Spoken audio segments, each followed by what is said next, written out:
ये कहानी है एक बाप बेटे की जो स्कूटर पर कहीं पर जा रहे होते हैं। तभी जो बाप होता है उसकी नजर पड़ती है रोड के साइड में कुछ लड़कों के ऊपर जो कि कीचड़ में कुछ ढूंढ रहे होते हैं। तो अपना स्कूटर वहां पर रोकते हैं और जाकर के उनसे पूछते हैं कि बेटे क्या ढूंढ रहे हो यहाँ पर। तो उनमें से एक बोलता है कि आपको दिख नहीं रहा है कि ये सामने सोने का फल है, हम उसको पाने की कोशिश कर रहे हैं। उसकी ये बात सुनते ही पिता का ध्यान जाता है उस सोने की फल की तरफ जो चमक रहा होता है।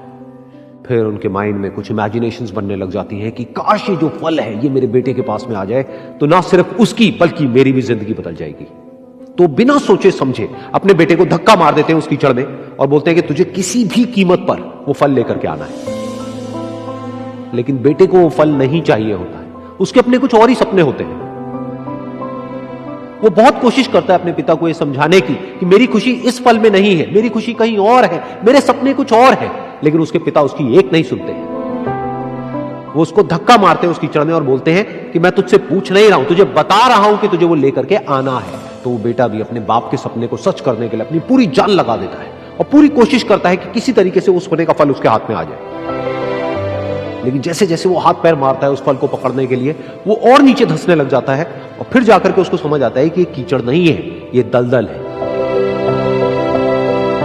वो चीखता है, चिल्लाता है, अपने पिता को आवाज लगाता है, लेकिन उसके पिता उसकी एक नहीं सुनते। बोलते हैं कि बहाने मत बना, और भी लोग हैं वहां पर जो कर रहे हैं, तो जब वो कर सकते हैं तो तू क्यों नहीं कर सकता। तो एक बार वो फिर से कोशिश करता है और अपनी पूरी जान लगा देता है, लेकिन उसके बाद भी उसके हाथ में कुछ नहीं आता है और वो धीरे धीरे नीचे धंसता चला जाता है और मर जाता है।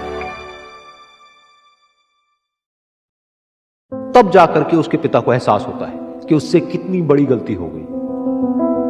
वो वहीं बैठ करके रो रहा होता है, चीख रहा होता है, चिल्ला रहा होता है। तभी वहां पर एक साधु आता है और वो साधु उस आदमी से पूछता है कि तुम क्यों रो रहे हो। फिर वो आदमी उस सोने के फल की तरफ इशारा करते हुए उस साधु को अपनी पूरी बात बताता है और बोलता है कि इसमें मेरी क्या गलती है, मैंने तो जो कुछ भी किया अपने बेटे की खुशी के लिए किया।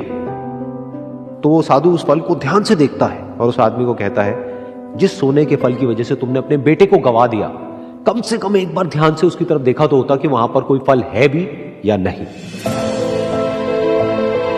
ये सुन करके उस आदमी को गुस्सा आया और उसने कहा कि सामने तो दिख रहा है फल, आपको नहीं दिख रहा क्या। तब वो साधु उस कीचड़ के ऊपर एक पेड़ होता है जिसकी तरफ इशारा करते हैं और बोलते हैं कि वो जिसे तुम देख रहे हो वो उस फल की परछाई है, असली फल वहां पर उस पेड़ के ऊपर है।